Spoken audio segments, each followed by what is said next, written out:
Support for Entrepreneurs Enigma and the shows in the Marketing Podcast Network is provided by Active Campaign. If you're looking for a way to grow your business, you need to check out Active Campaign. It's a powerful marketing automation platform that can help you increase your sales, improve your customer service, and build stronger relationships with your customers. With Active Campaign, you can create and send email campaigns, manage your leads and customers, create landing pages, set up automated workflows, and track results, all on one approachable platform. Active Campaign has more than 10,000 five-star reviews on G2 from happy users. Preview Me is one. They're a B2B software company that uses Active Campaign to send their prospective customers highly visual and personalized emails as they progress through the CRM stages, such as completing a demo. This has increased their click-through rate 96%. If you're serious about growing your business, you've got to check out Active Campaign. Try it today for free and see how it can help you achieve your goals. Now, for a limited time, Active Campaign is offering you, the listeners of Entrepreneurs Enigma, a chance to double your contacts for free when you sign up at activecampaign.com/activate.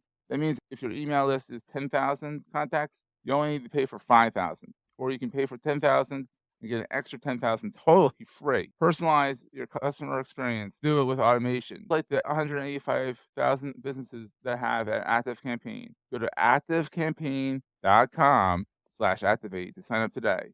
activecampaign.com/activate. Terms and conditions apply. Entrepreneurs Enigma is a podcast for the ups and downs of entrepreneurship. It's got the wins and the fails that we all face being entrepreneurs, how we learn from adversity. Every week, I talk to a different entrepreneur with a story to tell. I'm Seth Goldstein. Come with me on the journey. This is Entrepreneurs Enigma. Let's get started.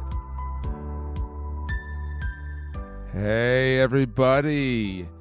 Welcome to another edition of the Entrepreneurs Enigma podcast. I am, as always, for the past, my whole life, Seth. I am here with a legend in the digital marketing space, Rand Fishkin. He founded the company. When he founded it was called SEO Moz. Then it became Moz. And he wrote the book Lost and Found, which, if you're watching the video, you can see behind me. I have it nicely displayed back there. Great book. Pick it up at your local bookseller. He is this co-founder and CEO of SparkToro, an audience intelligence platform. He is also the sidekick to Geraldine DeRuiter, and helps her in the kitchen with making gourmet meals. So let's add Rand here. Hey, Rand, how's it going, buddy? Good, Seth. Good. Did I miss anything there? Oh, he's also a world traveler. Let's see. So I do most of the cooking and almost all of the cleaning of the kitchen. So yes, I take it back. Geraldine helps me out. So she's your sidekick in the kitchen. You're her sidekick traveling in the world. Exactly. But let's see. The only thing that you missed is I am also the CEO and co-founder and creative director of a video game studio, but that hasn't been fully announced yet. So it's not my. So it's not, I didn't miss it. I didn't know. You didn't miss it. Yeah, video game studio. That's exciting. Yeah, I'm have been running this sort of other side business for a few years now, and about to go fundraise for that. So that's exciting. Not at all stressful. Oh, not at all stressful. But you're a founder. I mean, you're kind of lived the entrepreneurial dream. You have an idea, you go out and you run with it. I think that's both a blessing and a curse. It is. I mean, you got a book out of the deal. I mean, you probably have another book. Do you think there's a sequel to that book? Yeah, that's the plan. I think, my hope is that we can launch this game, and SparkToro has been doing quite well. Mm-hmm. So I hope to sort of tell the SparkToro journey in the next book, and also talk about this very unique project that should be hopefully playable in a couple of years. Ooh, always up to something. If you follow Rand on social media, like, he's up to something. Like, whether it's dropping and breaking his phone abroad, may it rest in peace. And then, or just traveling around, and just you're very public on social media, which I like, but you also, I feel like there's a healthy respect for social media that you have, because we're around the same age, and we know what it was like before social media. Yeah. So we kind of realized, all right, this could be really addictive. And we all got addicted to it at some point. But we're able to pull back as a little easier because we know what it was like beforehand. I feel like with social, it's a good tool, but Mm-hmm. it's smart not to make it your whole life, right? Like it's a Yeah. fine tool for sharing your adventures and keeping in touch with friends and seeing what they're up to. And it's a fine tool for marketing and sharing your business and professional pursuits or interests. But if it becomes more than that, those things, Yeah. problematic. It can be. I'm trying to teach my 10-year-old how to not make it problematic, and it's gonna be uphill battle, but we're working on it with him. So it's definitely get him young, so you can kind of teach him this is not everything, and what you see online is not. I mean, that's the thing. I mean, people might look at Rand and say, "Oh, wow, he's an overnight success," and I've said this on all the shows. You've been at this for decades, and not to make you feel old or anything like Yeah, that, but yeah, you've been at it for a while. So people could yeah. come And in those, and just see Rand now. He was the CEO and founder of Moz. He's a published author. He's now the CEO of SparkToro. He's going to do a game coming out soon. All that stuff. It's like, wow, he's got it made. Well, it's been a few years in the making, and I'm sure there's been sleepless nights as well. We're going to take a quick break, hear from our sponsors, and get right back to the show. As a person with a very deep voice, I'm hired all the time for advertising campaigns. But a deep voice doesn't sell B2B, and advertising on the wrong platform doesn't sell B2B either. That's why if you're a B2B marketer, you should use LinkedIn ads. LinkedIn has the targeting capabilities to help you reach the world's largest professional audience. That's right, over 70 million decision makers all in one place. All the big wigs, then medium wigs, also small wigs who are on the path to becoming big wigs. Okay, that's enough about wigs. LinkedIn ads allows you to focus on getting your B2B message to the right people. So, does that mean you should use ads on LinkedIn instead of hiring me, the man with the deepest voice in the world? Yes. Yes, it does. Get started today and see why LinkedIn is the place to be to be. We'll even give you a $100 credit on your next campaign. Go to linkedin.com/MPN to claim your credit. That's linkedin.com/MPN. Terms and conditions apply. still plenty of those. Yeah. Yeah. I think that having it made is a mindset in a lot of ways more than an actual number. I mean, I think you can point to most of the world's wealthiest people, and they obviously have it made, but they Yeah. don't seem particularly happy or well rested or relaxed. I think, Warren Buffett, though, I mean, he seems pretty chill.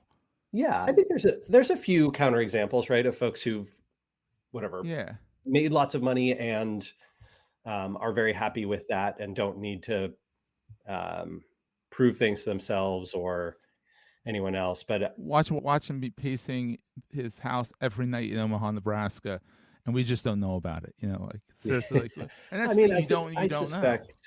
I suspect there's probably some stress there, but that's fine. I think that a certain amount of stress in an entrepreneur's life or anyone's life is Yeah.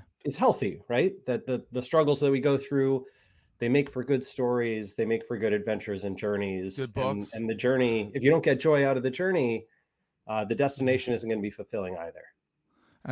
That's so true.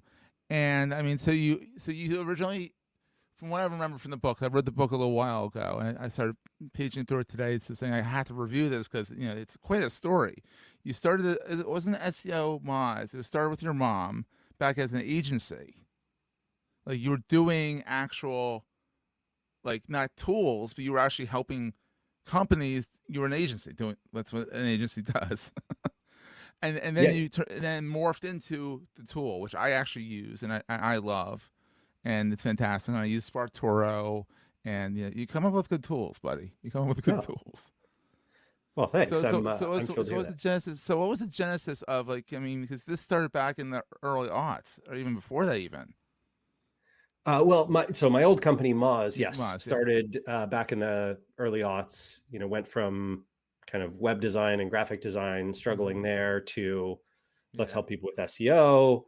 And really, it was because the blog, the SEO Moz blog, became very big and Mm-hmm. influential in the sort of sphere of professional search marketers that when we launched software as a subscription, it took off just because people knew us, liked us, trusted us, paid attention to us. And I think that's the thing. Anybody who's in the agency or consulting world and they say, oh, well, I want to get into software. My response is not, oh, it's about the quality of your tool, or, do you have great product market fit, or those kinds of things. It's, have you captured the audience already that's going to buy your subscription product? And do they like you and trust you? And are you the best solution for them? So that when you launch this thing, you have this big microphone to speak to your audience. And I think that is not how most agency operators think about their business, and not how folks think about the transition from a services or consulting world to a product world. But it should be, because very frankly, I mean, Seth, you played around with the early versions of Moz. Like that product was not good, right? In its first 3 or 4 years, it was better than what else was out there, which was almost nothing. It worked. I think the same thing. What you were aiming for was that we have a good blog and we have a tool that works. It wasn't pretty either. It was not. Yeah, it was not pretty. It barely functioned, but it was better than the alternative, which was not using any tools at all and doing all this stuff manually. Yes. And many agency owners, service providers, entrepreneurs think, I also have that thing. I have that thing that's better than nothing. And you might be right. You might even have an outstanding, extraordinary product. But if you are not already capturing the audience, right? If people don't have sort of what I'd call ambient awareness of your brand and the problem your product solves and the reason they should trust you over everyone else, it's going to be very hard to scale up something the way Moz did, right? The 30,000, 40,000 people who read the blog every day, that's where all those sales came from. That's how the company took off. That's pretty wild. And so then since then you wrote a book, you've left Moz, you started SparkToro. That one came out of the box pretty. Like, you did a good job on that. Like, I learned my lesson. Yeah. I mean, you know what? But even with SparkToro, I remember you announced SparkToro. I jumped right in. I was like, Rand did something new. I gotta go play with this thing. It was a little rough. It still had some bumps and bruises and stuff like that at the very beginning, because you have to kind of learn and iterate along the way. A customer says, I need this. You're like, well, we didn't even think about doing that. Oh, we should do that, and that kind of thing. And that's sort of what I've seen SparkToro grow into. Now, have you done Mastodon yet in SparkToro, or is that something you're working towards?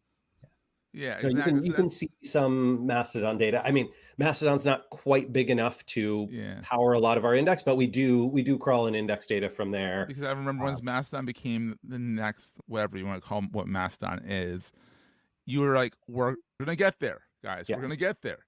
And you explain, and you're very transparent. And I love that about you, is that you're like, we're going to get there. And this is why we're not there yet.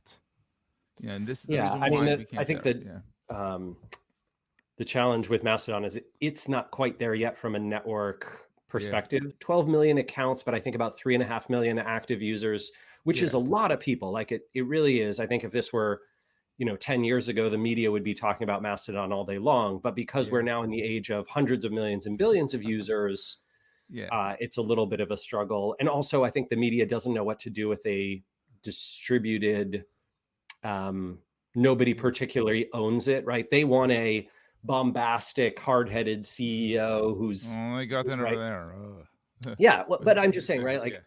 Like media attention focuses on that because that drives clicks, right? If it's like, well, here's this chill thing that a lot of people contribute a little bit to, and it's going really smoothly, the media is like, well, there's no story there.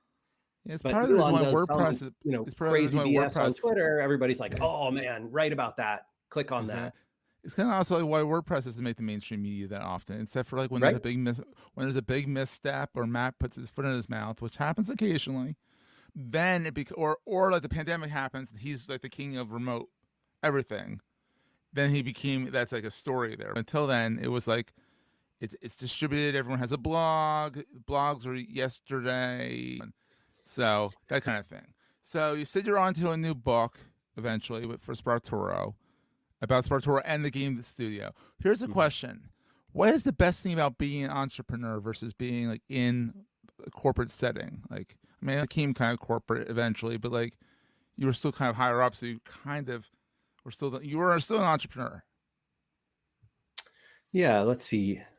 I think the answer is probably different for a lot of different people, but for me personally, uh, I love I love the ability to say no to the ways of doing business that I don't want to engage with and the people that I don't want to engage with. And that's something that you don't generally have the freedom to do in a larger environment, in a corporate environment, in an environment with a big team.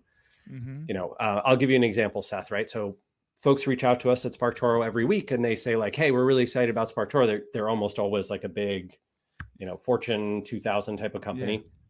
And they'll say, we're excited about working with you. Can you please go through this compliance checklist? And our security, team needs to do a SOC 2 review, and you need to jump through these hoops, and then we can sign up, and we'll send you, payment via our payment processing system, which can't do a credit card. Like, we'll have to do it this other way. And we reply, and we're like, sorry, we're a self-service product. We're kind of like Netflix. There's no special deals. You can sign up online or not. I will put that. Isn't that bye-bye, right? It feels good to be that way. We're friendly about it. I love helping everyone. I'm happy to help a big company too. If they want to use SparkToro, that's great. I'm excited that they're excited about it. But we are not going to bend over backwards to make another, couple $1,000 or $3,000 or whatever the subscription price is. It's very affordable. Like, just put in your credit card. Marketing team can do it. The marketing team has a credit card somewhere. Well, and come on. Look, there's three of us, right? Literally, we would spend weeks of time jumping through these hurdles and hoops for some of these big companies. There's a big pharmaceutical company that wanted to use us. The same is actually true of demos. So we found early on in SparkToro's life cycle that we would give a lot of product demos, right? People would reach out and say, hey, can I get a demo of the tool? Sure, we'll schedule something. So we schedule something and we have to reschedule because their team needs to be on the call. We jump on the call, walk them through the product. At the end of the hour, they have lots of good questions. They're excited about it. Sometimes they sign up. Most of the time they don't. Maybe they'll sign up 6 months or a year later, or whatever. It's fine. Yeah. And we realized that this was a terrible use of our time. Just absolutely terrible use of our time. If someone needed a demo, it tended to be the case that they didn't really understand what the product did or why they should be using it, or they didn't have the problem as acutely as if, to need it right away. Yeah. And so we have now started responding with, hey, here's some videos you can watch. We don't do demos. And you also have office hours. If you sign up, like if you sign up and you pay, absolutely, we'll do a demo with you. Well, I love doing that, and that helps people get better at the product and all that kind of stuff. Wonderful. Yeah. But before, and it's cheap enough. Doesn't make sense. I mean, affordable enough that you try it for a month. These big companies, I mean, they're not even going to even notice that line item. Like, you tried it for a month. What is it, like $100 a month or something like that for the lowest? I think the lowest price package is under $70 a month. So very. I was overreaching in case I didn't want to. No, and this is also true, right? This is the reason why we have a forever free version. Yeah. So we have like 75,000 people. Demo. There's your demo. Yeah, who just use the free version. Yeah, go play with it. Go play around with that. If you're getting value from the free version and you want more of the data that you don't see in there, you get the paid version. Like, that's the solution to, is this the right product for you? And if you need a demo, it probably means, part of it might be us, right? Part of it might be we're not showing off the tool well enough. And I think there is some opportunity there, but a lot of it is. You've done a pretty good job. I think it's about like people getting the product or not getting it. And the office hours are fun too. You're still doing those, right? Yeah, every month. Every month. Yeah, I used to tune in all the time, and then life got busy. But I was like always in there, like heckling, like "Hi guys," that kind of thing. So yeah, that was always me. But office hours is, I think, one of Amanda's biggest success stories. She's obviously done an incredible job marketing SparkToro, but office hours regularly gets 1,000+ attendees, and the live chat is just amazing. She's brought in some incredible guests. Brittany Muller gave an office hours on AI recently that was probably one of our best reviewed ones ever. That's awesome. And I love how it's not all about you. It's like, let's talk about something broad, and then we'll highlight a little bit how you can do it in SparkToro. There's a callback, which I like. Yeah. There's a callback to the tool. But you don't have to be a user of SparkToro necessarily to get something out of the office hours, which is a very light touch I really love about it. Our goal is not, with office hours, absolutely, is not to convert people to paying customers or anything. There's not even a call to action for using SparkToro most of the time. What it's about is the same thing I talked about with, the early days of Moz, which is essentially, can we build an audience that knows us, likes us, and trusts us, and follows us in our adventures and journeys. And if they never become customers, that's fine. And maybe they'll send someone our way, or maybe they will become a customer at some point, or maybe they'll just use the free version for forever. Honestly, that is not what's important to us. What's important to us here is building that community ecosystem around understanding the problem that SparkToro solves, and then helping people to do better marketing in all the ways and have them say, wow, SparkToro was really helpful on my journey, even if they never paid us a dime. But I also love that, following you guys on your journeys, especially you and your journeys around the world. I mean, it makes the company human, or has a human feel to it, because it's three of you running a company, having fun doing it. Now, on the flip side of that, because entrepreneurship's not all sunshine and rainbows here, what is the scariest thing about being an entrepreneur? What keeps you up at night, at least right now? I mean, right now, finances, actually, of all things. I would say, so earlier this year, it was SparkToro. When Elon did his sort of crazy stuff with the Twitter API, we were pretty nervous. Twitter was our central connector network for how we plug together all the other social networks, right? So we'd say like, oh, here's, Seth, here's your Twitter account. And then from that, we go and find your website and your podcast and your LinkedIn and your YouTube channel and whatever, all the other ones, right? And so this connector network for us, we worried quite a bit about what would happen with the API. It turns out it's going to be fine. We're rebuilding our infrastructure to focus on other things, but we already got so much great data out of the last few years of Twitter that like we're okay. I was worried. I was like, because I knew you guys were very big on that. And there's a bunch of other tools that, I mean, literally some of them are, it's like, we're done. Peace. We're gonna figure something else out. Like Follower Wonk, right? Follower Wonk sold to Tweepsmap, and I think they changed their name, and that whole thing. So that was certainly keeping me up at night. And I think this is true for a lot of entrepreneurs, right? That they worry about the stability of their product and the ecosystem around it. I think right now there's a ton of nervousness of entrepreneurs worried that whatever business they provide could be replaced by a very cheap AI system in the future. And still can't do there's there's tons of people who are like, oh, I'm going to try and adopt AI to be the leader in that space, or I'm going to try and do things that will prevent AI from taking over what work we do.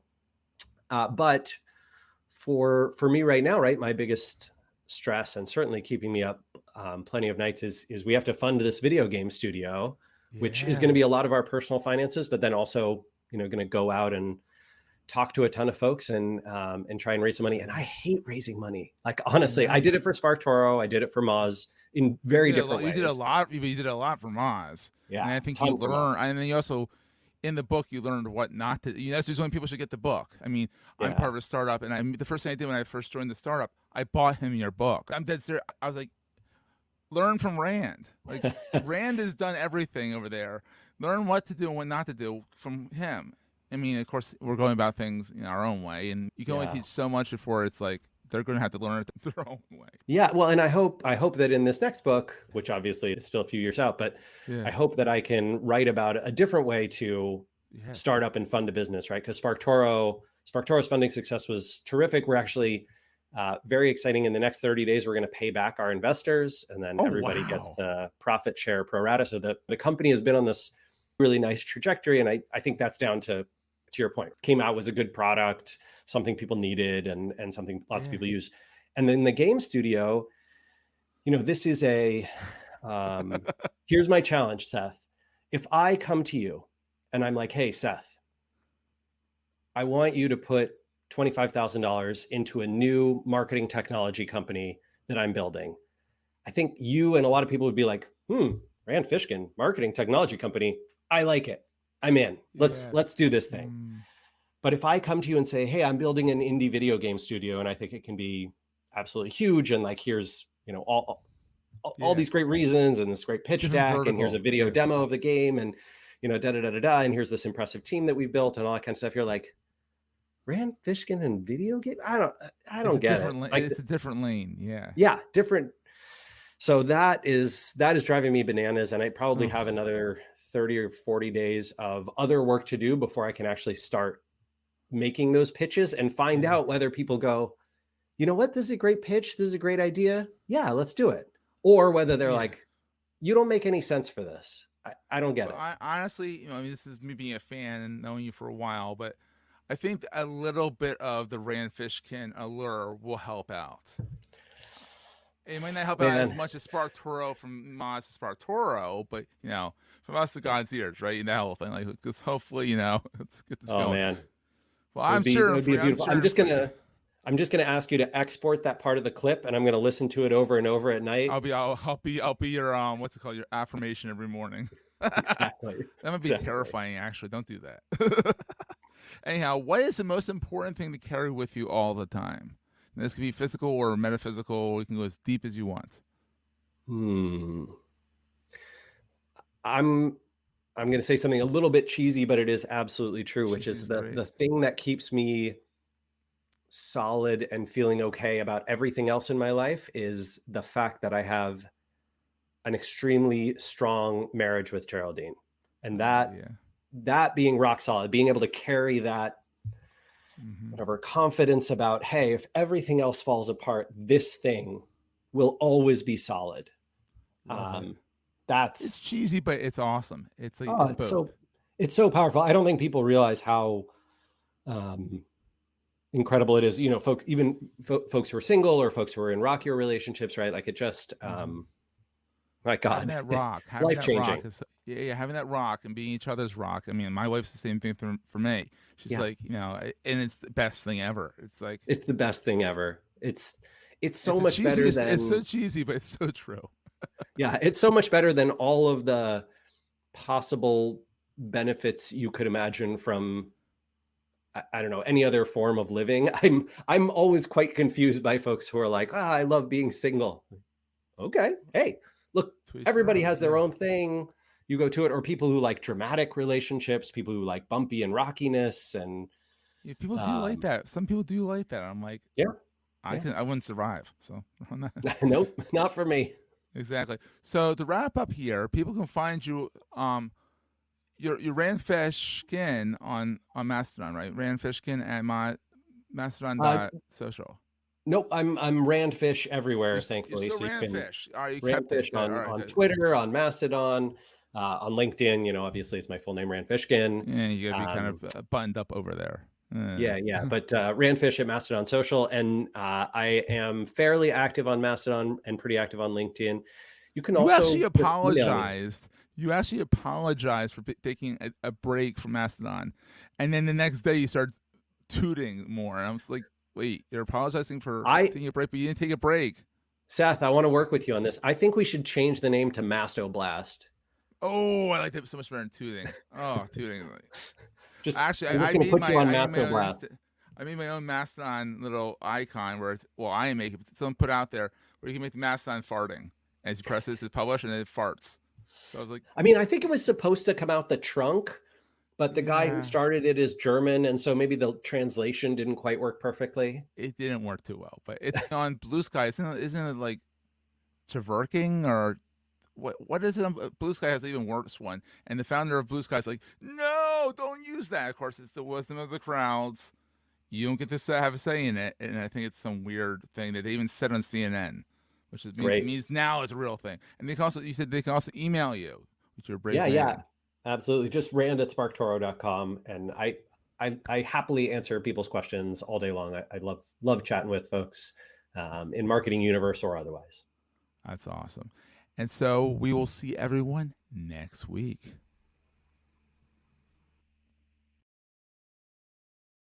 That was a great show. If you're enjoying Entrepreneurs Enigma, please review us in the podcast directory of your choice. Every review helps other podcast listeners find our show. If you're looking for other podcasts in the marketing space, look no further than the Marketing Podcast Network at marketingpodcasts.net.